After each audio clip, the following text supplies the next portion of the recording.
Ito nga po pala, no, S710 na gawa po ng Euromax 1.3 mm. So, ituturo ko po muna sa inyo kung ano po mga tawag ng parts na ito. No? Ito po muna, ito po yung paint cap. Dito po nilalagyan ng pintura. Ayan, may pintura na po yan. Then, ito po yung ayan, air nozzle, no? Diyan po lumalabas yung hangin. Ito yung pinaka-cap ng nozzle, no? Takip lang po yan. So, ito nga pala, napipihit po to, no? Pwedeng, ayan, pa ganyan, patayo, at pwede ring, ayan, pa ganyan. So, makikita nyo po mamaya yan. Then, ito naman po, ang spreader adjusting valve. Ayan, pinipihit din po yan. At ito naman po yung screw para supply naman po yan ng fluid o pintura na nasa loob po ng air cap, no? O nasa paint cap po, no? Nasa loob nito. Then, ito po yung ayan, air pressure, no? Adjusting valve. Dito naman po ina-adjust yung hangin. So, ito po yung trigger. Ayan. So, ngayon, ituturo ko na po sa inyo yung function ng bawat screw na yan, yung tatlong yan. Itong spreader, adjusting valve, fluid adjusting screw, at air pressure adjusting valve. So, ayan. So, lalagay ko po muna yung ating hose ng air compressor. So, ito po, kapag ang pihit po nito ay counterclockwise, no? Counter, ibig sabihin, pabaligtad po sa ikot ng kamay ng relo, pakontra. Yan. Kapag pinihit nyo po ito ng counterclockwise, ibig sabihin, yung buga po ng hangin ay lalapad. Yan, lalapad. Pero kapag ito po ay pinihit nyo ng clockwise o naaayon po sa ikot ng kamay ng relo, ito po ay lilit po ang buga o magiging pointed po. So, ayan, tetestingin ko po muna, no? Bago ko po ituro sa inyo, ito pang dalawang ina-adjust na screw. So, ere na po yung 30 PSI na naka-open po itong spreader adjusting valve. So, bubuga ko po, ha.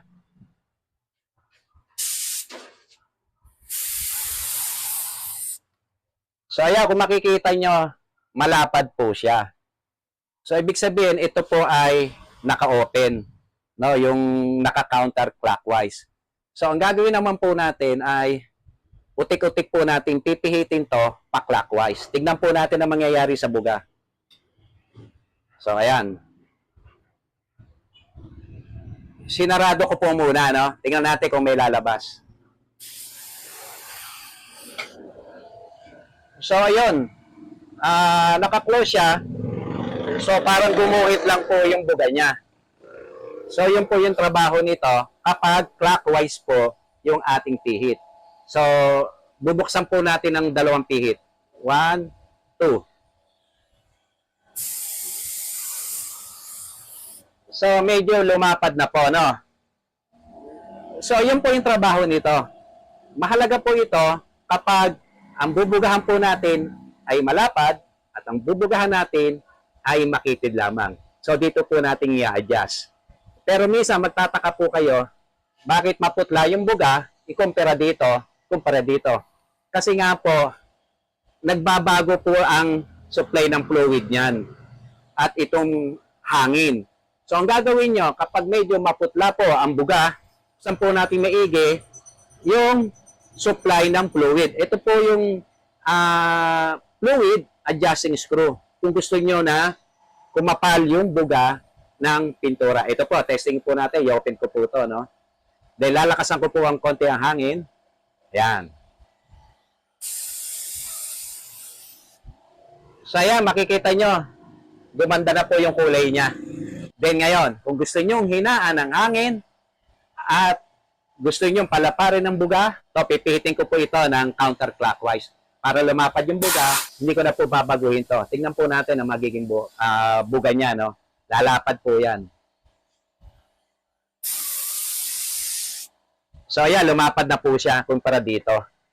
Pero, Depende po yan sa clearance ng ating nozzle sa ating binubugahan. Ano nga po ba ang ideal na clearance o distansya? Mga isang dangkal po, pwede na po yan. Pero kung gusto niyo na mas solid ang buga, ilapit nyo ng bahagya. Kung gusto niyo na hindi makapal ang buga, ilayo nyo lang po. Yung pong paglayo ng spray gun, napaka-importante po yan kapag first coat po. Kailangan first coat po, hindi kagad muna kapalan. Kasi minsan, nagkokos po siya ng pinholes o yung nagbubutas-butas ang buga kapag ito'y pinaglawa. Kaya kailangan, ang buga lang po natin ay para lang miscoat. Yung maambunan lang po muna. Then, patuloy lang po natin kahit ng mga ilang minutes, no? 5. Okay na po yun. Saka nyo bugahan ng semi-full coat para maiwasan po yung pinholes. Kung ang bubugahan naman po natin ay tubular. Tubular, mga manilipis lang po yan o yung mga frame ng bike. Dito po natin siya i-adjust sa spreader. Yan. Papipinuhin po natin ang buga niyan. Huwag naman po yung masyadong pointed. Then, hihinalan po natin ng konti yung air pressure. I-adjust naman po natin dito sa adjusting air pressure. No? Itong valvula dito sa ilalim. So, ito, huwag na po muna natin galawin itong fluid. No? Itong adjusting screw ng fluid. Baka maganda na po. So, ang bubugahan po natin ay tubular art frame lang ng bike. Kailangan huwag po gatong kalapad. Para hindi po masayang yung pintura. Kasi kung ganyan pong kalapad, bubugahan nyo, gano'n lang, tapon po yung pintura. Kailangan lumapad lang po ng bahagya doon sa ating bubugahan. Ito po, sample po, no? So, ayan, no? Gano'n na lang po siya kakipot. Hindi po matatapon ng husto yung pintura. Kasi kung isasagad po natin to, pipihitin na naman po natin ng counterclockwise o salungat sa ikot ng kamay ng relo, lalapad po siya. Malinaw po, no?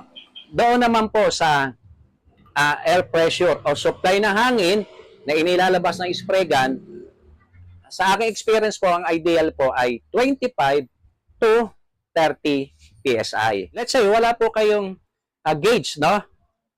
Kung paano nyo makikita yung supply, kung paano makikita kung 25 to 30 PSI. Mahirap po. So, ang gagawin nyo, tatansyahin nyo na lang po dito. Pwede nyong ibuga muna, lalakasan kayo, pihitin nyo lang po ito kung nasa ilalim. No, pihitin nyo lang po ng clockwise para humina hangin. Kung wala po kayong gauge, no, para doon sa hangin, dito nyo lang po kuhanin. Kasi yung ganito pong gravity type na spray gun, ay hindi po delikado. Hindi po ito sumasabog at the same time, hindi po nagbabawas ito ng hangin. Tingnan nyo, wala po siyang hangin.